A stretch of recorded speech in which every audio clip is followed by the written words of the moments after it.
Di masa sebelum Islam, Tamim Ad-Dari adalah seorang Nasrani dari Palestina. Ia seorang pendeta yang taat, hidupnya dihabiskan beribadah dan mengarungi lautan dalam perjalanan dagang dan dakwah.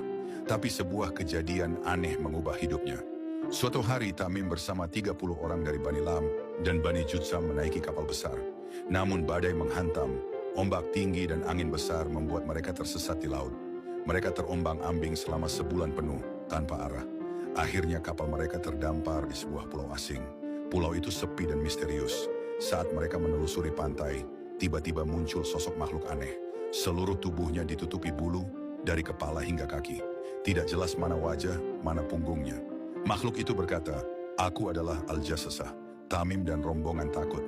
Mereka bertanya, "Apa itu Al-Jassasah?" Makhluk itu tidak menjelaskan.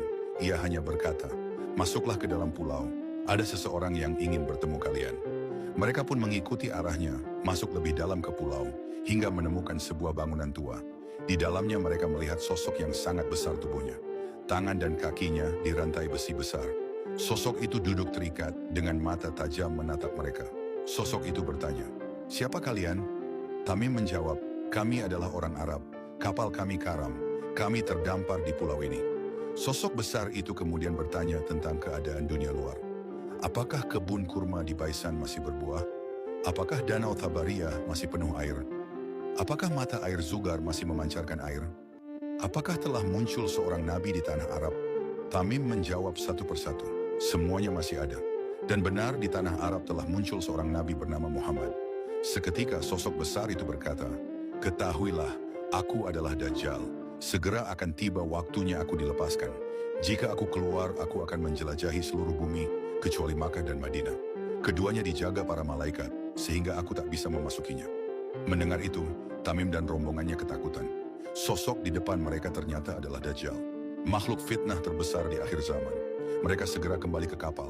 Anehnya, badai telah hilang. Angin bawa mereka pulang ke daratan. Tamim memendam kisah itu, hingga ia mendengar tentang Rasulullah Muhammad di Madinah. Ia sadar, Dajjal bukan cerita. Nabi yang disebut Dajjal adalah nyata. Tamim bergegas ke Madinah, menemui Rasulullah dan memeluk Islam. Di hadapan Nabi, Tamim menceritakan pengalamannya.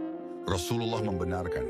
Beliau berkata kepada para sahabat, "Tamim Ad-Dari telah menceritakan kepadaku kisah yang sesuai dengan apa yang aku katakan kepada kalian tentang Dajjal." Setelah itu, Tamim hidup sebagai Muslim, mengikuti dakwah Nabi hingga akhir hayat. Namun, pulau misterius tempat Dajjal dirantai tetap menjadi rahasia besar. Tidak ada yang tahu di mana letaknya. Hingga hari ini, Dajjal masih menjadi misteri.